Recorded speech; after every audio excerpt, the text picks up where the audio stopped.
Terima kasih atas kesempatan yang diberikan. Perkenalkan, nama saya Resti Wangkanusa. Di sini saya akan membahas dasar-dasar komunikasi bisnis yang dirangkum oleh saya sendiri. Pengertian komunikasi adalah suatu proses yang sangat penting dalam kehidupan manusia. Sementara istilah komunikasi itu berpangkal dalam kata komunis yang berarti membangun kebersamaan antara dua orang maupun lebih.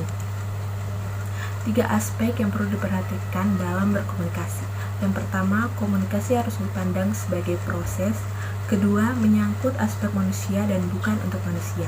Ketiga, aspek informasi itu yaitu segala sesuatu yang mempunyai arti atau kegunaan.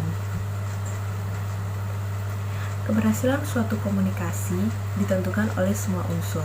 Kelima unsur tersebut yaitu pengirim berita atau komunikator, bentuk berita atau pesan, penerima berita atau komunikan, dan prosedur pengiriman berita, serta yang terakhir reaksi dan tanggapan. Karakteristik komunikasi ada 4 bagian, yaitu komunikasi proses yang dinamis. Kedua, komunikasi itu tidak dapat dilewati atau dihindari.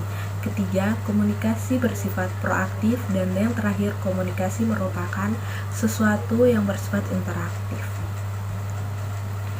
Dimensi dalam komunikasi terdapat 3 dimensi, yang dimana yang pertama komunikasi antar orang per orang maupun lebih terdapat 2 bagian, yaitu komunikasi satu arah atau one way communication dan komunikasi 2 arah atau two way communication.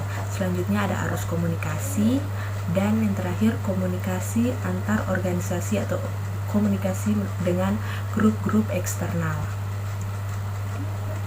Dalam organisasi bisnis dikenal 3 jenis arus komunikasi, yaitu yang pertama downward communication atau komunikasi ke bawah, lateral communication atau komunikasi horizontal, dan yang ketiga upward communication atau komunikasi ke atas.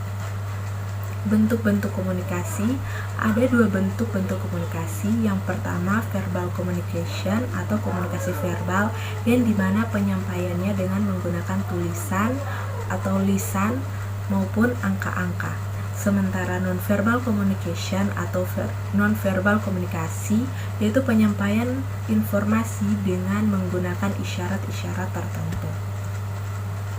Model komunikasi Aristoteles. Ada 3 unsur penting yaitu menurut komunikasi Aristoteles, yaitu pembicara, apa yang dibicarakan, penerima yaitu orang yang menerima pesan.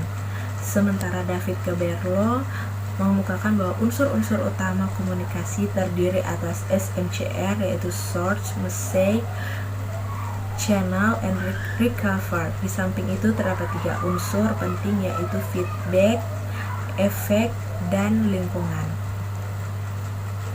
Akibat yang ditimbulkan dari komunikasi yang buruk ada banyak, yaitu salah satunya kehilangan bisnis, mengurangi goodwill, mengurangi semangat kerja, karyawan sering membuat kesalahan, menurunkan produktivitas, karyawan frustasi, situasi kerja karyawan tidak menyenangkan, moral yang rendah, kehilangan kreativitas, turnover karyawan yang tinggi, tingkat absensi yang tinggi.